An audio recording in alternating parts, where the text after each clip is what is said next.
Hola, hola, buenos días, buenas tardes, buenas noches. Ya estamos aquí nuevamente en nuestro día número 5 del libro El hombre en busca de sentido, escrito por Viktor Frankl. ¿Y qué tal les está pareciendo este libro? Está muy triste. Yo no sé si ustedes habían visto algo relacionado con todo lo que pasó con el Holocausto. Creo que yo lo único que había visto habían sido las películas de El pianista y la lista de Schneider, creo que así se llama, ya tiene añísimos que las vi.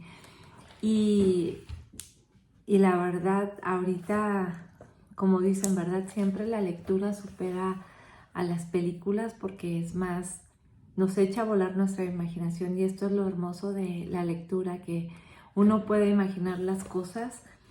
Y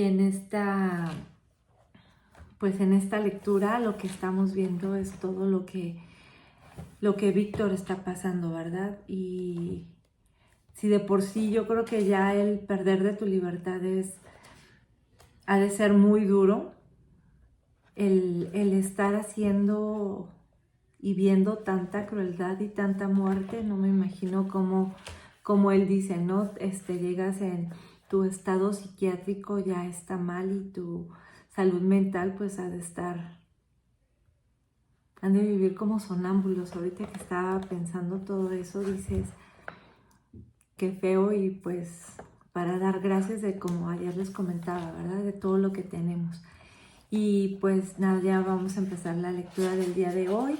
Si saben de alguien que le llame la atención o que quiera saber un poco más acerca de la historia de Viktor Frankl en los campos de concentración, pues compártanlo, ¿verdad? Si no es el video, pues compartan lo que ustedes están entendiendo de la lectura, con lo que se está quedando. Como dicen, no hay nada ni bueno ni malo de cómo interpretemos las cosas. Cada quien tenemos diferentes formas de pensar y somos únicos. Entonces esto es lo padre de los grupos de lectura, porque cada quien aporta su punto de vista y todos nos respetamos unos a otros. Déjenos aquí algún comentario de qué les parece, alguna sugerencia de libros, y pues ya empezamos. Suscríbanse, regálenos un like y compártanlo si es que pueden. Empezamos en la página número 53. Segunda fase. La vida en el campo. Apatía. Las reacciones escritas de la primera fase quedaban atrás a los pocos días. En el escaso tiempo que necesitaba un prisionero para entrar a la segunda fase, la de la apatía generalizada que lo llevaba a una especie de muerte emocional, lo que estábamos hablando, ¿verdad? Además de las reacciones ya descritas, ahora la tortura interior se intensificaba con sensaciones más dolorosas que el prisionero intentaba apaciguar. La principal era la intensa añoranza del hogar y la familia. Era tan intensa que el recluso a veces se consumía de nostalgia.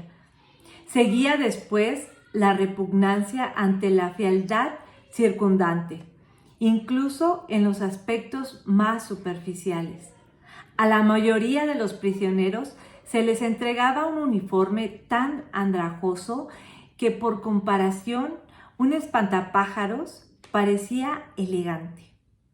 El suelo entre los barracones era un lodazal, y cuanto más intentábamos evitarlo, más nos hundíamos en él. Era una práctica habitual destinar a los recién llegados a limpiar las letrinas y retirar los excrementos. Si debido a las irregularidades del terreno, aquella porquería le salpicaba la cara, una mueca de asco o la intención de limpiarse implicaba un latigazo del capo, irritado por los remilgos del recién llegado. Así se aceleraba la represión de las reacciones normales. Al principio, el prisionero apartaba la vista ante las marchas de castigo de otros grupos, incapaz de soportar la imagen de sus compañeros andando durante horas arriba y abajo, hundidos en el fango, asusados por los capos. En unos días o semanas el carácter cambiaba. Temprano en la mañana, todavía a oscuras, el prisionero tenía que alinearse en su destacamento, preparado para la marcha. De repente, rompía el silencio el grito de un compañero al que derribaban a golpes. Luego lo levantaban del suelo solo para que otra sarta de golpes lo derribara una vez más. ¿Por qué? Tenía fiebre y había ido a la enfermería fuera de hora para que le controlaran la temperatura y le dieran la baja. Ahora lo castigaban por su desesperado intento de pedirla, lo que indicaba que quería eludir el trabajo. Si el prisionero que estaba observando la escena había entrado en la segunda fase de sus reacciones psicológicas, ya no apartaba la vista. Con ese grado de adaptación, sus sentimientos estaban embotados e impasible podía contemplar la escena. Otro ejemplo, el mismo prisionero hacía cola por la tarde ante la enfermería con la ilusión de conseguir 2 días de trabajo ligeros en el interior del campo a causa de sus heridas, o por un edema o por la fiebre. Mientras esperaba, veía impertérrito cómo arrastraban a un muchacho de 12 años que había sido obligado a permanecer en posición de firme varias horas, o a trabajar a la intemperie, bajo la nieve, con los pies desnudos porque no había zapatos para él en el almacén. Tenía congelados los dedos y el médico le arrancaba con unas tenazas uno a uno los muñones gangrenados. Repugnancia, piedad, indignación, horror eran emociones que nuestros prisioneros ya no podían sentir. Pasé un tiempo en un barrancón cuidando enfermos de tifus, afectados por fiebres altas y delirios, muchos ellos agonizantes. Cuando se producía una muerte, yo observaba impasible la siguiente escena, que se repetía en cada fallecimiento, uno por uno. Los prisioneros se acercaban al cadáver aún caliente de su compañero. Uno cogía los restos de un plato de patatas hediondas, otro veía que los zapatos de madera del difunto eran mejores que los suyos y se los cambiaba. Otro hacía lo mismo con el abrigo y había quien se alegraba de encontrar en un bolsillo. ¿Quién lo diría? Un buen trozo de cuerda. Imperturbable, yo miraba todo eso sin sentir la más mínima conmoción. Después pedí al enfermero que retirara el cadáver. Si se decidía a hacerlo, lo cogía por las piernas y lo dejaba caer como un fardo al estrecho pasillo. Entre las hileras de tablas que hacían de camastros para las 50 enfermos de tifus, y luego lo arrastraba por la tierra desigual del pasillo hasta la puerta. Para salir, había que superar 2 escalones de unos 15 centímetros cada uno, lo que requería un gran esfuerzo para nosotros, exhaustos por la crónica malnutrición. Al cabo de unos meses de internamiento, éramos incapaces de subir esos escalones sin agarrar la puerta para coger impulso. El hombre que arrastraba el cadáver se acercaba a los escalones, que apenas podía subir. Tiraba de las piernas del cadáver y la cabeza del muerto. Con un sonido siniestro, subía rebotando de escalón en escalón. Inmediatamente después, nos distribuían la ración diaria de sopa. Yo me encontraba en la parte opuesta del barracón, al lado de la pequeña y única ventana situada casi a ras del suelo. Miraba por la ventana mientras cogía con las manos frías el cuenco de sopa caliente, que engullía con avidez. El cadáver parecía observarme con sus ojos vidriosos. 2 horas antes había estado hablando con él. Seguí sorbiendo mi sopa. Si la falta de emoción no hubiese despertado mi interés profesional, ahora no recordaría el incidente. En aquel momento no me suscitó ningún sentimiento. Lo que hiere. La apatía, la anestesia emocional y la sensación de que uno ya no le importa nada eran los síntomas característicos de la segunda fase de las reacciones psicológicas de los internados del campo y de hecho permitían que estos pudieran permanecer impasibles ante los sufrimientos diarios. Pronto, el prisionero construía, gracias a la insensibilidad, un muy necesario escudo protector. En el lager se reciben golpes por cualquier motivo y a veces sin motivo alguno. Por ejemplo, el pan se repartía en el lugar de trabajo y debíamos formar perfectamente alineados para recibirlo. En una ocasión, el compañero que estaba detrás de mí salió unos centímetros de la fila y esa mínima falta de simetría disgustó a los guardias de la SS. Se armó un revuelo a mis espaldas, pero por precaución no volví la cabeza. No sabía a qué atenerme con el guardia y de pronto recibí 2 fuertes porrazos en la cabeza. Entonces advertí que a mi lado blandía su porra un hombre de la SS. En esa situación no es el dolor físico lo que más hiere, y esto vale tanto para los adultos como para los niños castigados, sino la humillación y la indignación por la injusticia, el sinsentido de todo eso. Aunque parezca extraño, en ciertas circunstancias un golpe fallido hiere más que uno que haya dado en el blanco. Una vez estaba de pie al lado de la vía del ferrocarril bajo una tormenta de nieve. A pesar del temporal, nuestra cuadrilla no podía interrumpir el trabajo. Me afanaba en reparar la vía rellenando los huecos con gravilla, pues esa era la única manera de entrar en calor. Hice una pausa de unos segundos para tomar aliento y apoyarme en la pala. Por desgracia, el guardia se giró precisamente en ese momento y me vio. Pensó que me hacía el remolón. No usó su látigo, ni me insultó, ni lanzó ningún juramento. No juzgó necesario malgastar palabras, ni siquiera palabrotas, con aquel cuerpo andrajoso y demacrado, que no parecía una figura humana. En lugar de eso, se agachó alegremente, cogió una piedra y me la arrojó. Así se llama la atención de un animal doméstico para que vuelva a su trabajo, una criatura con la que se tiene tan poco en común que ni siquiera se le castiga. Aquella piedra me hirió más que los latigazos o los insultos soeces.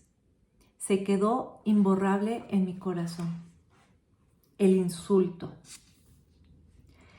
El aspecto más lacerante de los golpes era el insulto implicado en ellos.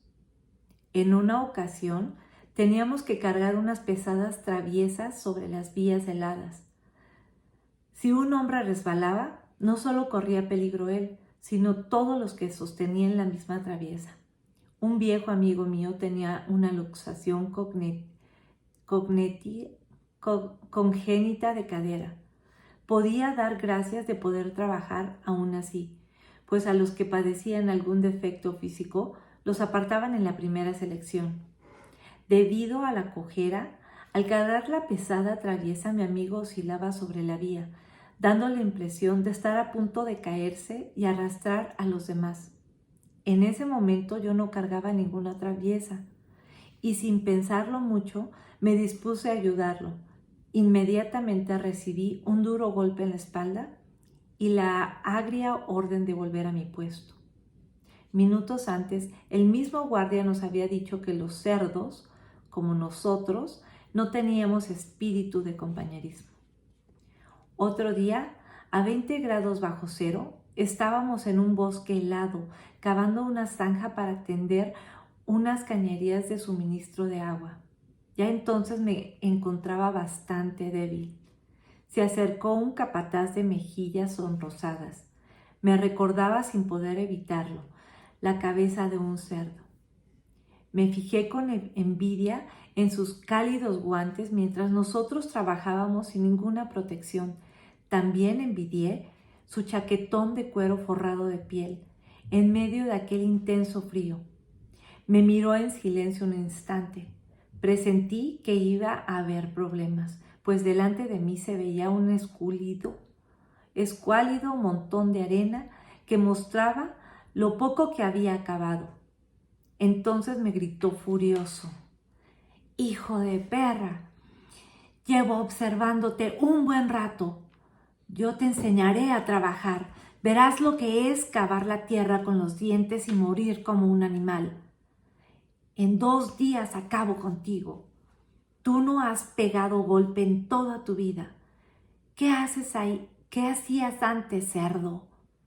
¿Te dedicabas a los negocios?». La soflama no me impresionó, pero su amenaza de muerte iba en serio.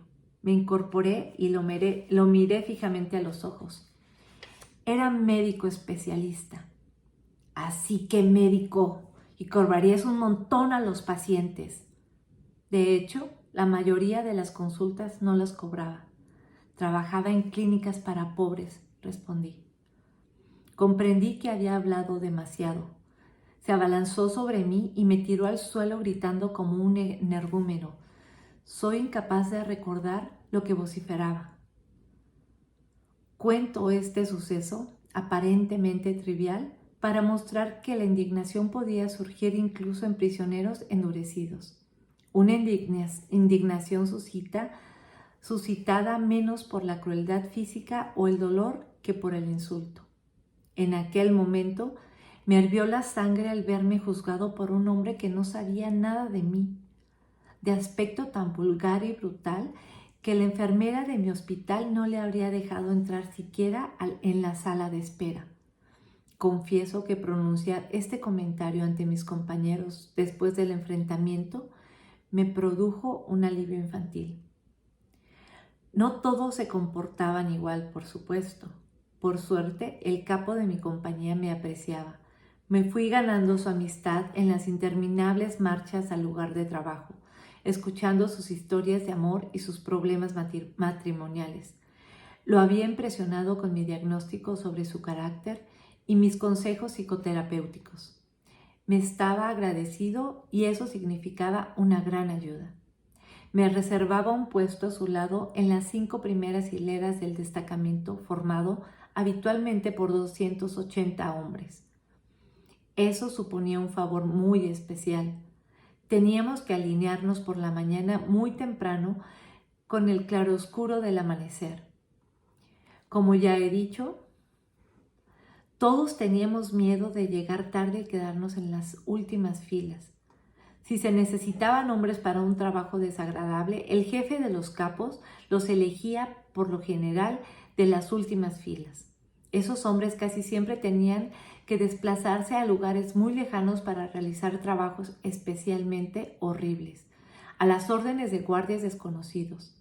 De vez en cuando, el capo superior escogía a hombres de las primeras 5 filas con el fin de desconcertar a los que intentaban hacerse los listos. Las protestas o súplicas se silenciaban con carteros puntapiés y los desafortunados eran llevados a trabajar a fuerza de gritos y golpes. Sea como fuese, mientras duraron las confidencias de mi capo, nunca fui seleccionado. Tenía garantizado un puesto de honor a su lado que me reportaba además otra ventaja. Como la mayoría de mis compañeros, yo padecía edema por el hambre. Apenas podía doblar las rodillas por la piel tirante y la hinchazón de las piernas. Tampoco podía atarme los zapatos, de tan hinchados como tenía los pies, y no hubiera podido usar calcetines en caso de tenerlos. Los pies desnudos y los zapatos llenos de nieve traían como consecuencia frecuentes sabañones y congelaciones. Cada paso suponía una auténtica tortura. En las largas marchas sobre los campos nevados se formaban carambanos en los zapatos. Era habitual que un compañero resbalara y los que venían detrás tropezaran y cayeran unos sobre otros. La columna se detenía entonces un momento, no muy largo. Enseguida entraba en acción uno de los guardias que golpeaba a los caídos con la culata del fusil para que se levantaran deprisa. En las primeras filas había menos posibilidad de tropezar y de tener después que correr con los pies doloridos para alcanzar la columna, que seguía avanzando sin preocuparse por los caídos. Qué agradecido me sentía de mi nombramiento como médico privado de su señoría el capo, y de poder caminar a su lado en la primera fila a un paso regular. También recibía otro pago adicional por mis servicios. Cuando se repartía el plato de sopa, al llegar mi turno, el capo metía el casillo hasta el fondo para pillar unas pocas alubias. Este mismo capo, que había sido oficial del ejército, se atrevió a exponer el buen concepto que tenía de mí, como extrabajador excepcionalmente bueno, ante el capataz con el que había tenido yo aquel incidente violento. Esto no servía de mucho, pero me salvó la vida, como me ocurriría muchas veces durante la reclusión. Al día siguiente del grave altercado con el capataz, el capo se las ingenió para asignarme a otra cuadrilla de trabajo. Y bueno, hasta aquí vamos a llegar el día de hoy, que es en la página número 59. Este libro está un poco crudo, ¿verdad? Él nos relata tan detalladamente todo lo que vivió que dice, llega hasta el corazón, ¿verdad? O sea, qué tristeza que un ser humano pueda degradar tanto a otro. Qué tristeza que ante tanta crueldad y tanta agresividad, ya como dice él, entras en una fase en que ya no sientes ver que están lastimando a alguien y aparte pues no poder hacer nada, ¿verdad? Cómo tu mente trabaja y te bloquea y como dice él, pones tu caparazón para sobrevivir, así como nos pasa también a todos los seres humanos en situaciones menos desafortunadas como las que les pasó a ellos, ¿verdad? Como a veces las personas nos herimos unas a otras y nuestra forma de ser cambia, como también a los niños, uno como padre a veces también les puede hacer que se pongan caparazones y se conviertan en otro tipo de persona. Pero bueno, es un libro súper interesante, como él dice, no solamente nos está relatando la tragedia que se vivió, sino que su cerebro pudo todavía conservar esa parte lúcida para analizar a las personas. Y pues bueno, la verdad a mí me gusta el libro, pero pues sí, la verdad sí está triste. Déjenos sus comentarios, ustedes qué piensan. ¿Han pasado alguna situación que uno cree que es grave? ¿Cómo la han manejado? ¿Cómo les cambió su vida? Déjenos aquí un comentario y pues muchas gracias por vernos. Ya saben, regálenos un like, compartan la página para que lleguemos a más personas y seguir fomentando esto de la lectura. Si es su primera vez viéndonos, pues nada más comentarles que también tenemos el libro de Hábitos Atómicos, El Principito, y también está el libro del monje que vendió su Ferrari. Son libros excelentes. Esos libros también se pueden compartir con nuestros hijos porque nos dan muchas lecciones de cómo crear hábitos, ¿verdad? Ojalá yo los hubiera leído antes cuando mis hijos todavía estaban más pequeños y poderlos ayudar a fomentar mejores hábitos. Y ojalá yo también lo hubiera tenido antes, pero bueno, pues nunca es tarde para crear nuevos hábitos que nos mejoren en nuestra vida, y creo que al mejorar nosotros, también las personas y todo nuestro entorno mejora con nosotros. Y pues bueno, pues ya los dejo, que tengan un hermoso día, mañana o tarde, y nos vemos en la siguiente lectura. Gracias.